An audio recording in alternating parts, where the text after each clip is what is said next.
అందరికీ నమస్కారం. ఈరోజు ఆంధ్రప్రదేశ్ ఉప ముఖ్యమంత్రి గారైన కొణిదెల పవన్ కళ్యాణ్ గారికి జన్మదిన శుభాకాంక్షలు తెలుపుతూ ఒక చిన్న విశ్లేషణ. పవన్ కళ్యాణ్ గారికి జన్మదిన శుభాకాంక్షలు. రాజకీయ రంగస్థలాన అనునిత్యం పోరాటమే. ఆ పోరాటంలో నిరంతర యుద్ధం చేసి పట్టుదల వదలని విక్రమార్కుని వలె విజయం సాధించడమే కాకుండా రాజకీయ నేపథ్యంలో ఒక చరిత్రను సృష్టించి తన కీర్తి పతాకాన్ని అత్యున్నత స్థానంలో ఎగురవేసిన గొప్ప కృషివలుడు పవన్ కళ్యాణ్ గారు.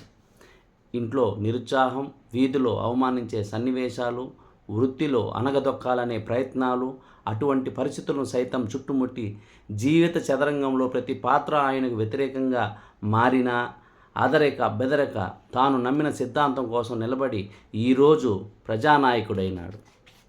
తన స్థాయి గురించి మాట్లాడిన వారికి వారి స్థాయి గల్లంతు చేశాడు. తన కుటుంబం గురించి మాట్లాడిన వారికి వారి కుటుంబాలను వదిలి వెళ్ళే పరిస్థితి తెచ్చాడు.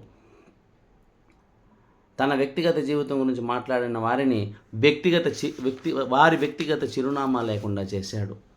తన వృత్తి గురించి మాట్లాడిన వారిని వారి వృత్తి కోల్పోయే విధంగా చేశాడు. రాజకీయ రంగంలో అనుభవం లేదు అన్నవారే ఎంతో గొప్ప అనుభవజ్ఞులకు సాయం అందించాడు అని కొనియాడాలే చేశాడు. అదే ఆయన గొప్పతనం. అన్నయ్య అందరివాడై అందరి హృదయాలలో సుస్థిర స్థానం సంపాదించుకుంటే తమ్ముడు తిరుగులేని చరిత్రకారుడిగా చరిత్ర సృష్టించాడు. రాజకీయ రంగంలో అన్నయ్య వెలిగించిన దీపాన్ని కొండెక్కకుండా చూడటమే కాకుండా అజరామరమైన కీర్తిని వారి కుటుంబానికి బహుమతిగా అందించాడు. సంస్కృతి సాంప్రదాయాల పట్ల ఆయన గౌరవించదగినది. ప్రకృతి పట్ల ఆయన చూపే శ్రద్ధ శ్లాఘించదగినది. ప్రభుత్వం నడిపే విధానంలో ఆయన చూపుతున్న క్రమశిక్షణ ఆచరింపదగినది.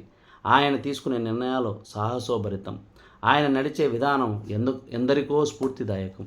అటువంటి చరిత్ర సృష్టించిన పవన్ కళ్యాణ్ గారు ఆయన నడియాడే విధానాన్ని మనమందరం కూడా పాటించాలని, ముఖ్యంగా జన సైనికులు ఆయన వెంట ఉండాలని, ఆయనకి అనునిత్యం సేవ చేయాలనేసి అటువంటి చరిత్రకారుడితో పాలు పంచుకుంటూ మనమందరం ఈరోజు భాగస్వామ్యం అయినందుకు మనమందరం కూడా గర్వకారణంగా భావిస్తూ మరి ఒకసారి కొణిదెల పవన్ కళ్యాణ్ గారికి మనస్ఫూర్తిగా జన్మదిన శుభాకాంక్షలు తెలియజేసుకుంటూ మీ అభిలాల శ్రీధర్.